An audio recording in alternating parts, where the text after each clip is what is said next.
To crochet the tomato earrings, you'll need red and green lace weight yarn, a 2.5mm crochet hook, darning needle, scissors, and earring hooks, and you'll also need some stuffing, or you can just use scrap yarn.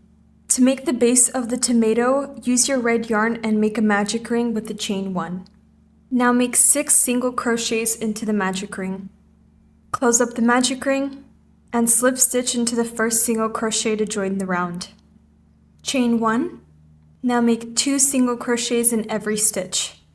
You should have 12 single crochets for this full round, then you can slip stitch into the first one to join the round.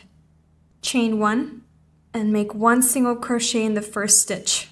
Now make 2 single crochets in the next. Keep alternating between 1 stitch and 2 stitches for this full round. You should have 18 single crochets, then you can slip stitch into the first stitch to join the round. Chain 1. Now make 1 single crochet in every stitch and do that for a total of 2 rounds. You should have something like this. Chain 1 and make 1 single crochet in the first stitch. Now make a decrease with the next 2 stitches. Keep alternating between a regular stitch and a decrease for this full round. Slip stitch into the first stitch to join the round, and chain 1. Make a decrease with the first 2 stitches, and continue making a decrease with every stitch.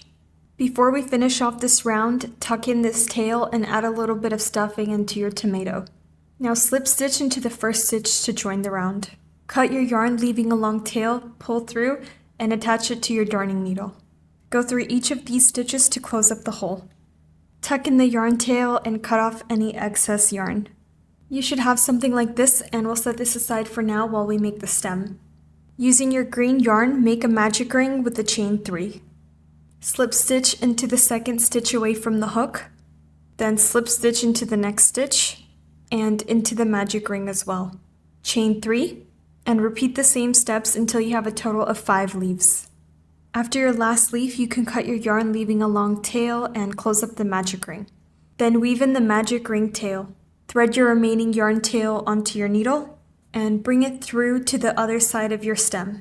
Now pierce through the top and out the bottom of your tomato. Now go back into the bottom and out of the top. Now pick up your earring hook and thread your needle through this little hole right here. Adjust how long you want this stem to be and pierce into the tomato. Now I'm going to go back and forth through the tomato a couple times to make sure that this tail is secure. Cut off the extra yarn tail and your tomato earring is ready. And of course you'll need to make 2 of these for 1 set of earrings. I hope you liked this tutorial, and if you have any questions or suggestions, you can leave them in the comments, and I'll see you in my next one. Bye!